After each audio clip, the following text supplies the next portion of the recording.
अब हमारा next example क्या है कि हमें एक स्ट्रेट लाइन ड्रॉ करनी है। मीन्स एग्जैक्ट तो स्ट्रेट वो होगी नहीं, अप्रॉक्सीमेट होगी और उसकी इक्वेशन निकालनी है।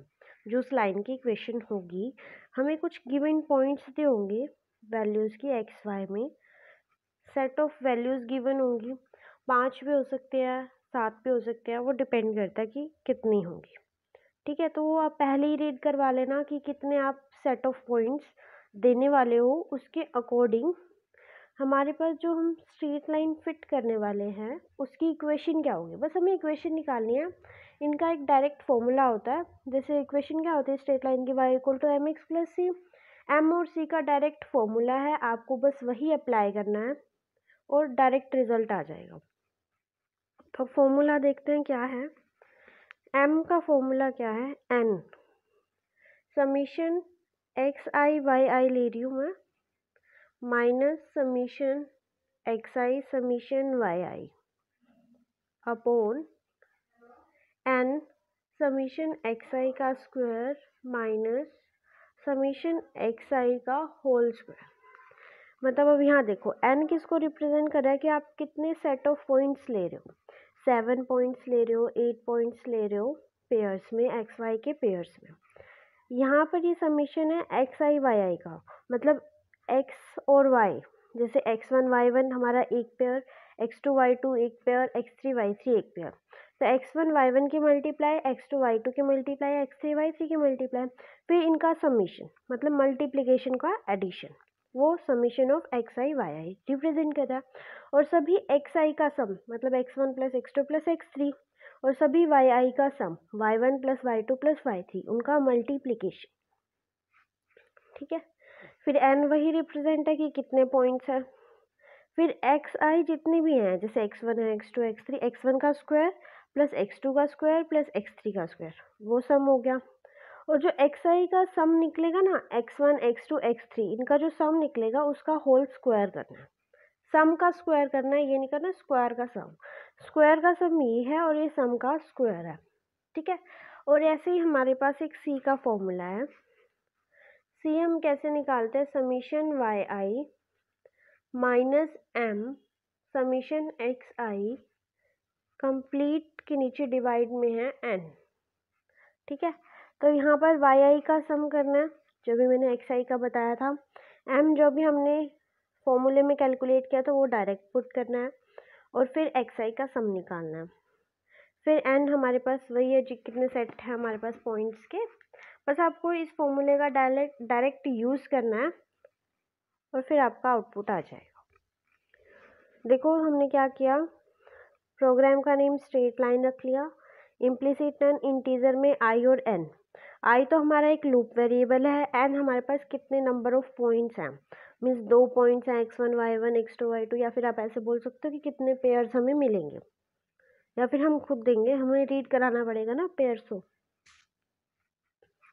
तो सम एक्स के सम में देखो, अब हमें एक्स का सम चाहिए, मतलब एक्स आई के सम चाहिए, वाई आई का सम चाहिए, एक्स वाई को मल्टीप्लाई करने के बाद जो सम चाहिए, एक्स के स्क्वायर करने के बाद जो सम आएगा, मतलब एक्स आई के स्क्वायर करने के बाद, फिर हम एक्स वाई भी ले लेते हैं क्योंकि हम एक्स वाई की वैल्यू तो रीड करानी पड़ेगी। जो हम एम निकाल रहे हैं, एम की वैल्यू निकाल रहे हैं, उसमें न्यूमिनेटर भी है और डिनोमिनेटर भी है। तो न्यूमिनेटर को अलग निकालेंगे, डिनोमिनेटर को अलग निकालेंगे, फिर m हो जाएगा हमारा न्यूमिनेटर बाय डिनोमिनेटर, और c की वैल्यू के लिए हम c ले लेते हैं। ठीक है, तो अब यहाँ पर हम नंबर ऑफ पॉइंट्स टाइप करा रहे हैं, रीड करा रहे हैं कि हम हमारे पास कितने वैल्यूज़ है सेट की। हमने 3 ले ली, जैसे x1 y1 x2 y2 x3 y3। It is just for example, आप 3 भी ले सकते हो, अपनी वैल्यूज़ खुद भी देख लेना कैसे आप रीड कराओगे। फिर हमने जितनी ली है सेट ऑफ वैल्यूज़, जैसे हमने 3 लिया है तो यहाँ n की वैल्यू 3 होगी, तो डू लूप भी हमारे 3 बार ही रिपीट होगी। ठीक है, तो उसमें हम क्या क्या रिपीट कराएंगे, तीनों बार हम वैल्यूज़ रीड करवाएंगे एक्स वाई की।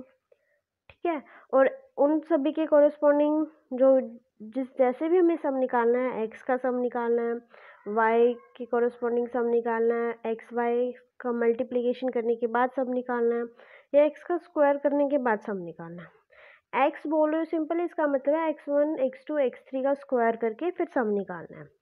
ठीक है, तो उस हिसाब से हमने वेरिएबल्स चूज़ करे हैं ताकि आपको प्रॉब्लम ना हो।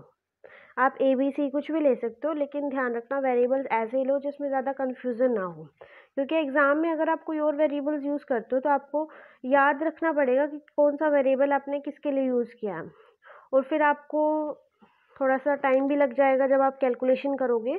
तो इसमें कोई टाइम नहीं लगेगा अगर अगर हमने इस टाइप के वेरिएबल्स यूज़ किया है मिलते जुलते। ठीक है, क्योंकि हमें दूर से पता लग रहा है सम एक्स मतलब एक्स का सम, एक्स के कोरस्पॉन्डिंग जो भी सम होगा, सम वाई मीन्स वाई के कोरस्पॉन्डिंग जो भी सम होगा। ठीक है, तो हमने पहले सम एक्स, सम वाई, सम एक्स वाई, सम एक्स स्क्वायर, इन सब में ज़ीरो इनिशियलाइज कर लिया था क्योंकि हम सम निकाल रहे हैं। अब देखो सम एक्स में एक्स का सम होगा, तो सबसे पहले जो हमारी फर्स्ट टाइम लूप चलेगी तो हम x1 y1 के कोरस्पॉन्डिंग जो हमने वैल्यूज़ देनी है वो देंगे। फिर ठीक है, सम एक्स में 0, फिर x में जो वैल्यू आएगी, सपोज करो हमने 2 3 दिया, यहाँ पर अब सम x में 0 था, 0 हो गया। फिर x में 2 आया तो अब सम x में कितना हो गया, 2, तो सम x में 2 हो गया। ऐसे सम y में क्या होगा, सम y में स्टार्टिंग में 0 था, अब y में क्या है 3, तो सम y में कितना हो जाएगा 3। अब सम एक्स वाई में 0 था, अब x और y की मल्टीप्लाई कर दो 6, तो सम एक्स वाई में क्या हो गया 6। और सम एक्स स्क्वायर वाले में पहले 0 था, अब x को x से मल्टीप्लाई करोगे तो 4, सम एक्स क्यू में क्या आ जाएगा, मतलब एक्स स्क्वायर में क्या आ जाएगा 4। तो ऐसे अगर आप 3 बार वैल्यूज़ डलवा रहे हो x1 y1 x2 y2 x3 y3, क्योंकि हमने 3 इनपुट 3 सेट लेने हैं ना, पेयर लेने हैं, सेट भी बोल दो या पेयर बोल दो एक ही बात है। 3 पेयर्स लेने हैं एक्स वाई के, तो आपको 3 बार रिपीट करानी पड़ेगी आइट्रेशन, मतलब स्टेटमेंट्स 3 बार रिपीट करानी पड़ेंगी। ठीक है, तो 3 बार आप जैसे रिपीट कराओगे तो उसके कॉरस्पॉन्डिंग जो भी हमें सम निकालना है वो हमारा निकल जाएगा। ठीक है, फिर जैसे ही सारी स्टेटमेंट्स एग्जीक्यूट हो जाएंगी 3 बार, तो डू लूप का काम ख़त्म हो गया। अब सिंपल हमने फॉर्मूला लिखना है, ऐसे न्यूमिनेटर निकालना है, डिनोमिनेटर, न्यूमिनेटर में क्या था, n को हमें मल्टीप्लाई करना था सम एक्स वाई से, मतलब समीशन था ना, तो समीशन हमारा सम एक्स वाई में आ गया, माइनस सम एक्स मल्टीप्लाई सम वाई। तो जैसे आपको फॉर्मूले में दिया हुआ है वैसे ही आपको लिखना है एग्जैक्ट। ठीक है, तो अब न्यूमिनेटर हमने निकाल लिया, डिनोमिनेटर निकाल लिया। अब m हमारा numerator upon denominator, c direct हमें फॉर्मूला लिखना है और फिर हमारी प्रिंट करा देनी है जो हमने इक्वेशन निकाली है। y इक्वल टू, देखो जैसे अब हमें ऐसे प्रिंट कराना है y equal to m x plus c, तो y इक्वल टू ये हमारा डबल कोट्स में होगा, m की हम वैल्यू यहाँ लिखेंगे तो m वेरिएबल शो करेंगे, डबल कोट्स में नहीं लिखेंगे। x प्लस सी हम डबल कोट्स में लिखेंगे क्योंकि हम चाहते हैं एज इट इज़ प्रिंट हो, और c की वैल्यू हम डबल कोट में नहीं लिखेंगे क्योंकि c एक वेरिएबल है, तो हमें उसकी वैल्यू डायरेक्ट प्रिंट करानी है। तो इस तरीके से हमने स्ट्रेट लाइन की इक्वेशन प्रिंट करा दी। ठीक है, तो इसका आउटपुट और देख लेते हैं, अच्छे से क्लियर हो जाएगा। देखो यहाँ मैंने नंबर ऑफ पॉइंट्स लिए हैं 5, मतलब 5 बार लूप चलेगी। जब पहली बार लूप चलेगी तो एक्स वाई की वैल्यू टाइप हो गई, दोबारा से मैंने प्रिंट कराया था जो भी एक्स और वाई की वैल्यू है, और मैंने एक्स और वाई रियल लिया था तो यहाँ पर 1.00 2.00 आ गया। फिर जब दूसरी बार लूप चल रही है, ये दूसरी बार चल रही है, एक्स वाई की वैल्यू हमने प्रिंट कराई 3 4, एक्स और वाई हमारे दोबारा से प्रिंट हो गए, ये दूसरी बार लूप हो गई। अब तीसरी बार लूप में मैंने 5 और 6 दिया, दोबारा प्रिंट हो गए 5 6। फिर फोर्थ टाइम जो हमारी लूप चली है कि एक्स वाई की वैल्यू हमने टाइप कराई 7 8, तो दोबारा से प्रिंट हो गई। अब जो हम एक्स वाई की वैल्यू टाइप करा रहे हैं वो 5th टाइम करा रहे हैं, मीन्स लास्ट टाइम, तो 9 एंड 10 दे दी मैंने। तो लूप 5 बार चल गई, जो कैलकुलेशंस होनी थी सम एक्स में जो भी वैल्यू स्टोर होनी थी वो उसके मेमोरी बॉक्स में हो गई, सम एक्स वाई में भी ऐसे, सम एक्स स्क्वायर में भी, सम वाई में भी। ठीक है, फिर उसके बाद हमारे पास क्या था, कैलकुलेशंस थी, न्यूमिनेटर डिनोमिनेटर एम सी, वो उनके मेमोरी बॉक्स में स्टोर होगी जो भी कैलकुलेशन होनी थी। अब सिर्फ प्रिंट कराना था इक्वेशन ऑफ स्ट्रेट लाइन। तो क्या प्रिंट हुई, देखो y मतलब यहाँ पर जो m की वैल्यू थी प्लस x प्लस, ये देखो एज इट इज प्रिंट हुआ m x प्लस c हमारा ये है, दोनों में 1 1 आया है। आप इसे कंफर्म भी कर सकते हो, मैंने किया था तो यही एग्जैक्ट आ रहा था मेरा। ठीक है, तो अब हम नेक्स्ट प्रोग्राम देख लेते हैं, ये हमारा लास्ट एग्जाम्पल है। ठीक है, तो नेक्स्ट एग्जाम्पल में हमें एक फंक्शन दिया हुआ है। फंक्शन ऐसे है कि p के e की पावर माइनस a की power k over k factorial. ठीक है, हमें क्या करना है, k 0 से लेके 15 तक हमें इस फंक्शन की वैल्यूज़ निकालनी है। ठीक है, तो हम इसकी फर्स्ट टर्म मीन्स k 0 पे क्या आएगा, हमारे पास सिर्फ e की पावर माइनस a आता है। तो हमारी फर्स्ट टर्म जो है हम एज इट इज़ किसी वेरिएबल के अंदर स्टोर करा लेंगे। क्यों कराएंगे, क्योंकि अगर हम ये भी लूप में यूज़ करेंगे ना तो 0 से वो डिवाइड करेगा, तो 0 से तो डिवाइड होने से रहा, 0 फैक्टोरियल हमें पता है ना 1 होता है, कंप्यूटर को थोड़ी पता, और हम फैक्टोरियल एग्जैक्ट लिख भी नहीं सकते। ठीक है, इसलिए हम फर्स्ट टर्म इसके अंदर किसी वेरिएबल के अंदर इनिशियलाइज कर देंगे, फिर उसी फर्स्ट टर्म का हम यूज़ करेंगे बाकी टर्म्स कैलकुलेट करने में। वो देखो कैसे करना है। सबसे पहले हमने प्रोग्राम का नाम दिया पॉइजन, क्योंकि इस फंक्शन का नाम ही यही है, पॉइजन फंक्शन। ठीक है, पॉइजन फंक्शन। ठीक है, उसके बाद हमने इम्प्लिसिट नन का यूज़ किया। फिर हमने यहाँ पर इंटीजर लिया कि हमारे पास क्या है, लूप वेरिएबल है, तो वो हमारा इंटीजर होना ज़रूरी है। तो रियल में मैंने a और पॉइज लिया। a मीन्स a की वैल्यू जो हम टाइप करने वाले हैं, क्योंकि पॉइजन फंक्शन में क्या था, a की पावर माइनस a की power k over k factorial. यहाँ दो ही वेरिएबल हैं a एंड k। a तो हमें पता ही है इंटीजर लेना है, क्योंकि हमें गिवन है कि k की वैल्यू 0 से 15 तक कैलकुलेट करनी है, उसमें कैलकुलेट करनी है जो भी हमारे उसकी कॉरस्पॉन्डिंग फंक्शन की वैल्यू आएगी। तो a की वैल्यू हमने रियल ले ली। ठीक है, पॉइज हमारा वो वेरिएबल है जिसके अंदर हम फर्स्ट टर्म कैलकुलेट करके असाइन करने वाले हैं। ठीक है, फिर हमने a की वैल्यू रीड कराई, वही वैल्यू हमने प्रिंट करा ली। अब e की पावर माइनस a आता है जब हम k 0 लेते हैं, क्योंकि a की पावर 0 1 और 0 फैक्टोरियल 1, तो मीन्स e की पावर माइनस a हम किसी वेरिएबल के अंदर स्टोर करा लेंगे, वो हमने वेरिएबल ले लिया पॉइज। ठीक है, तो अब हमारे पास पॉइज में क्या हो जाएगा, e की पावर माइनस a। ठीक है, तो अब k हमारे पास हमने ले लिया 0।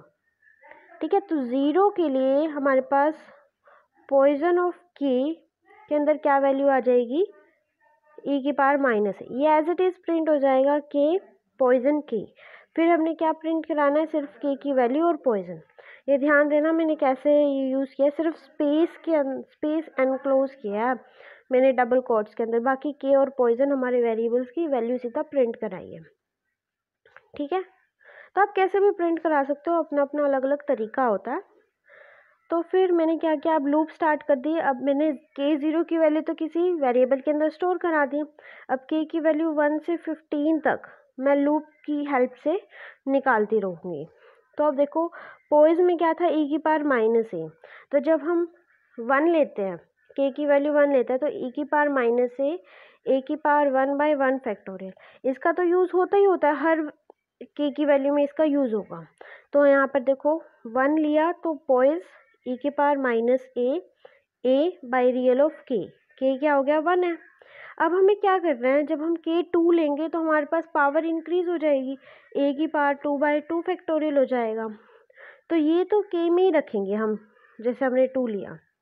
तो अब हम क्या करेंगे, इसको पॉइज में ही यूज़ करेंगे। अब पॉइज में वेरिएबल में हमारे पास क्या आ गया, a की पावर माइनस a/1 फैक्टोरियल।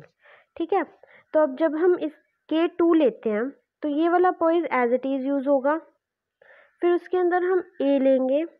अब यहाँ पर a से मल्टीप्लाई हो रहा है ना, फिर बाय में k। अब हमारा k क्या था 2, तो ये 2 फैक्टोरियल हो गया, 2 × 1 फैक्टोरियल 2 फैक्टोरियल। यहाँ क्या हो गया, e की पावर माइनस a² तो अब इसका रोल क्या है वो देखो, पोइस वेरिएबल दोबारा यूज़ करने का हर रिपीटेशन में ये रोल है, क्योंकि हमें ए की पावर हर में इंक्रीज़ करवानी है। क्योंकि देखो के की वैल्यू 2 लेंगे तो ए स्क्वायर चाहिए, 3 लेंगे तो ए क्यूब चाहिए, 4 लेंगे तो ए की पावर 4 चाहिए। तो उसके लिए हमें यहाँ पर पोइस ही यूज़ करना है। स्टार्टिंग में तो हम पोइस में हमने ए की पावर माइनस ए लिया था, तो ए की पावर माइनस ए 1 के लिए हमने निकाल लिया। फिर जो वैल्यू आई फिर हमने वही पोइस में डलवा दी, ठीक है।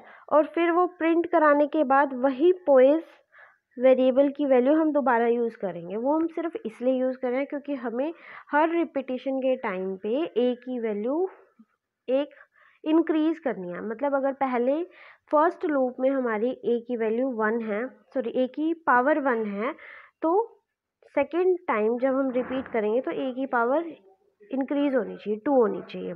इसीलिए हमने पोइस का यूज़ किया है, ठीक है। फिर हमारे पास यहाँ डू लूप एंड हो जाएगी जब हमारे पास कितनी बार चलेगी ये loop, 15 minus 1 plus 1 by 1, 14 plus 15, 15 times ये लूप चलेगी। 15 टाइम्स लूप चलने के बाद हमारा प्रोग्राम एंड हो जाएगा।